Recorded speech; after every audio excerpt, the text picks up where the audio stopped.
തൃശൂർ അതിരപ്പള്ളിക്ക് സമാനമായി പാലപ്പള്ളിയിലും വന്യമൃഗശല്യത്തിന് അറുതി വരുത്താൻ വേണ്ട സംവിധാനങ്ങൾ വേണമെന്ന ആവശ്യം ശക്തമാണ്. നിരന്തരം വന്യമൃഗ ശല്യമുള്ള അതിരപ്പള്ളിയുടെ സമീപ പ്രദേശമാണ് പാലപ്പള്ളി. സംഭവവുമായി ബന്ധപ്പെട്ട് പ്രദേശവാസികൾ കഴിഞ്ഞ ദിവസം വനംവകുപ്പ് മന്ത്രിയെ കണ്ടിരുന്നു.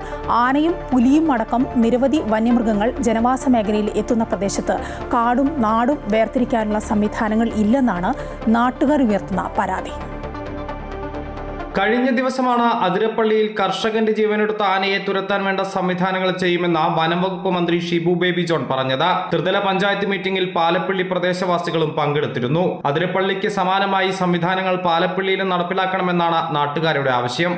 ആനയും പുലിയും നിരന്തരം ജനവാസ മേഖലയിലെത്തുന്ന പാലപ്പള്ളിയിൽ ട്രെഞ്ച്, ഫെൻസിംഗ് തുടങ്ങിയ സംവിധാനങ്ങൾ ബലപ്പെടുത്തണമെന്നും RRT സംഘത്തെ രൂപീകരിച്ച കൂടുതൽ പട്രോളിംഗ് സൗകര്യങ്ങൾ ഏർപ്പെടുത്തണമെന്നുമാണ് നാട്ടുകാരുടെ ആവശ്യം.